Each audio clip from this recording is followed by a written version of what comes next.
তো সবাই কেমন আছে? আমি আবার ফিরে আসলাম টু ডিমন এপিসোড 8 নিয়ে।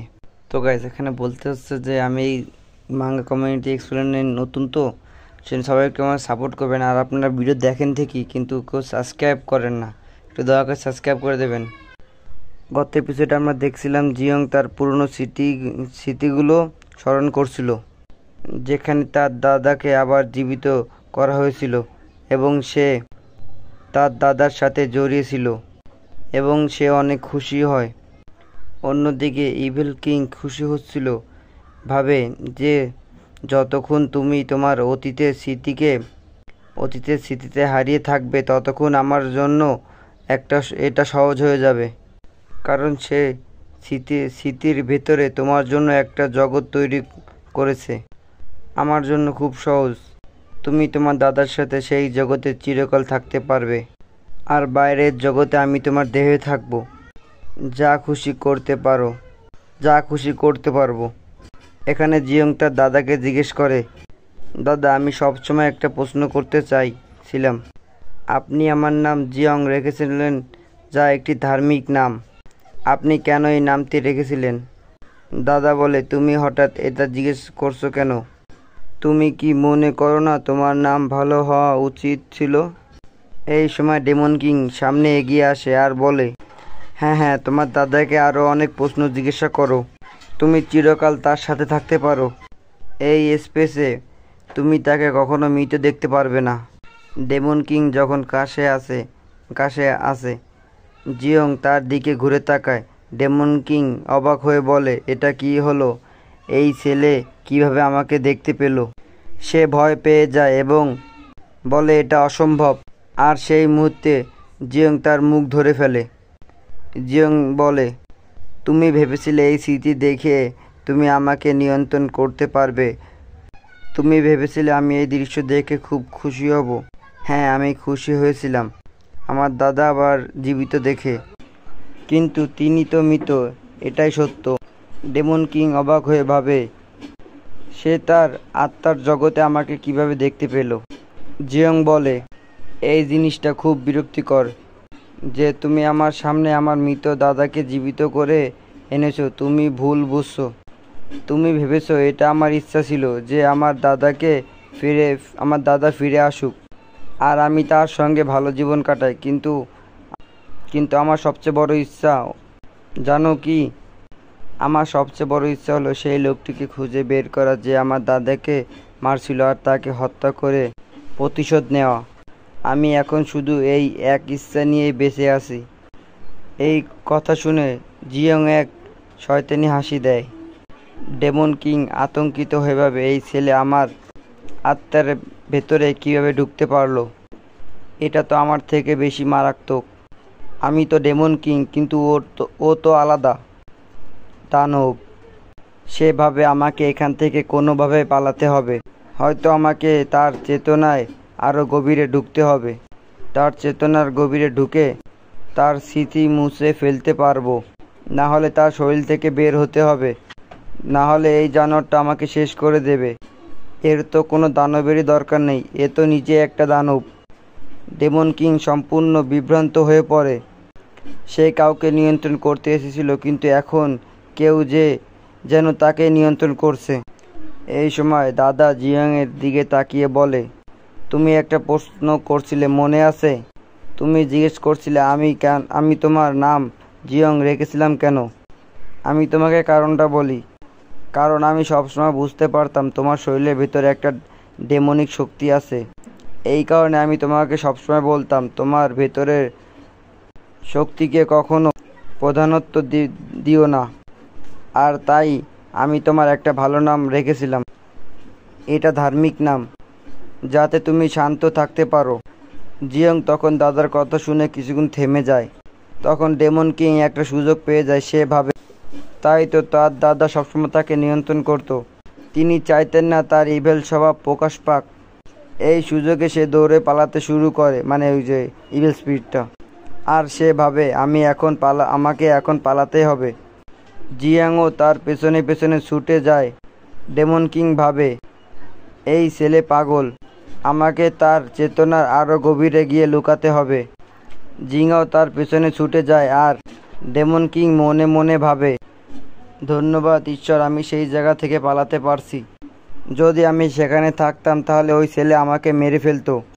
এখন সেই ইভিল স্পিরিটটা আমাদের জিঙ্গার চেতনার গভীর স্রোতে চলে যায়। এটা একটা গভীর জায়গা যেখানে অনেক গাছপালা আছে। সে সেই বাগান দেখে অবাক হয়ে যায় আর বলে, এটা কেমন জায়গা? আমি কখনো কারো শরীরের ভেতর এমন স্পেস দেখিনি। এই জায়গাটা ওর স্মৃতির ভেতরে কেন আছে। আর চারপাশ তাকিয়ে সে একটা দরজা দেখতে পায়। সে ভাবে, কিন্তু কেউ কেন এমন করবে? তার স্মৃতিকে কেন সিল করে রাখবে? তারপর সেই ইভিল স্পিরিট দরজার দিকে এগিয়ে যায় আর বলে, আমার কি যায় আসে কেন সিল করা রয়েছে? আমাকে শুধু দরজাটা খুলতে হবে। আর ওই সিল স্মৃতির ভেতরে গিয়ে তাকে কন্ট্রোল করতে হবে। আর সে ভাবে, যদি আমি ওই সিল স্মৃতিকে কন্ট্রোল করতে পারি তাহলে ছেলেটার পুরো শরীর আমার হয়ে যাবে। আর যেভাবে এই ছেলেটার আর চরিত্র, তাতে আমার এখানে বাঁচা অনেক সহজ হয়ে যাবে। আমি যাকে খুশি খুব সহজে মারতে পারবো। এরপর সে দরজা খুলতে যায়। ঠিক সেই সময় আবারও সে এক ধরনের হত্যার অভিপ্রাপ অনুভব করে। আর সেই জায়গা আলো ছিল, কিন্তু তা অন্ধকার হতে শুরু করে। ধীরে ধীরে ঘাসগুলো তার পায়ে জড়িয়ে ধরে আর তাকে নিচে শুয়ে ফেলে। ইভিল স্পিরিট খুব ভয় পেয়ে যায় আর বলে, এটা কি হচ্ছে? সব উল্টো হয়ে যাচ্ছে কেন?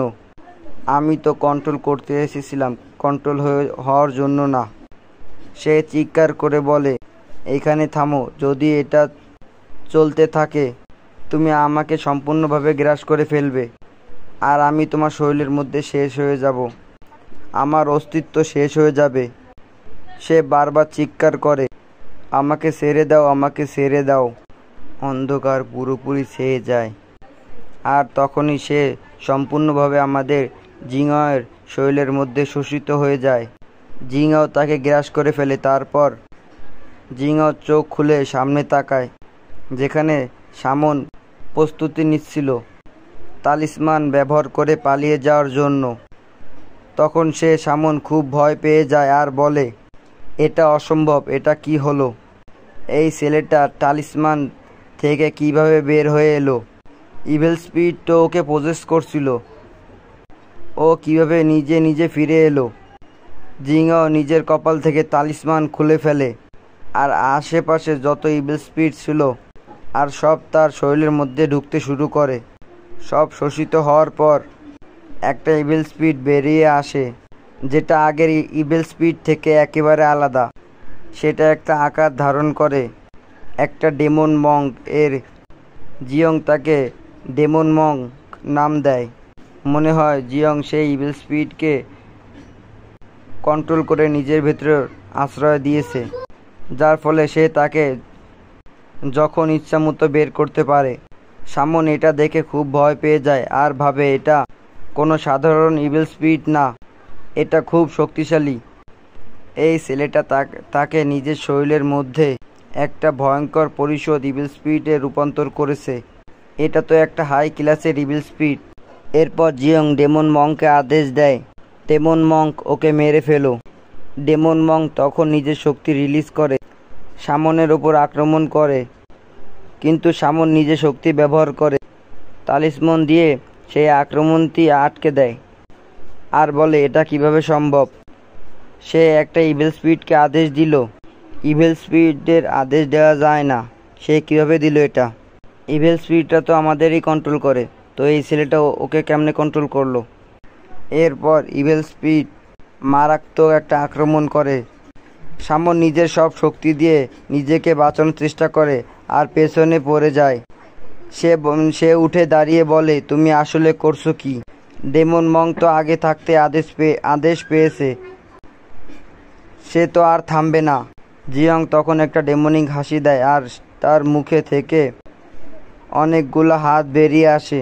শামন তখন খুব ভয় পেয়ে যায় আর তার পালানোর কোনো রাস্তা থাকে না। সে বলে, আমি তো একজন শামন। শামন বলে, তুমি যা বললে আমি সব কিছু করতে রাজি আছি, শুধু দয়া করে আমাকে জীবিত ছেড়ে দাও। আমি তোমার জন্য যে কোনো কিছু করব যদি আমাকে বাঁচিয়ে দাও। তখন আমাদের জিনও তাকে বলে, এখন তুমি এমন জায়গায় আছো যেখানে তোমার আর প্রয়োজন নেই। তখন সে বলে, আমি এমন এক জায়গায় আছি যেখানে আমি তোমার কাজে আসতে পারি।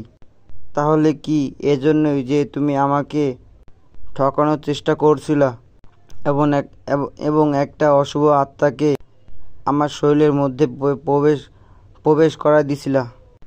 তখন জিঙ্গাও তাকে বলে, না, আমি শুধুমাত্র এই জন্যই তোমাকে মারছি না, বরং আমি তোমাকে এই জন্যই মারছি, তুমি জানো সেই সিল আর সিক্রেট ম্যানুয়ালটা কোথায় লুকানো আছে, সেই জন্য আমি তোমাকে মারব। যদি আমি তোমাকে জীবিত রাখি তাহলে তুমি অন্য কাউকে গিয়ে এই গোপনতা জানিয়ে দিতে পারো, এর কারণে তোমাকে মারতে হবে। আর সেই সময় যখন ডিমন মঙ্ক আসে, সে সামনের পুরো শরীরটা তার হাত দিয়ে ধরে ফেলে এবং তাকে গিলে ফেলে। তার বডিটা ওই যে পজেস্ট করে ফেলে, ওরকম কিছু, পুরো বডিটা কালো হয়ে যায়। মানে ওটা এখানে বলা নেই, স্ক্রিপ্টে বলা নেই, তাও আমি ওটা বলে দিলাম। তো গাইজ, এখানে আমাদের 8 নম্বর এপিসোড শেষ। এখন নেক্সট এপিসোডে দেখা যাবে যে এরপরে আমাদের জিঙ্গাও কী করে।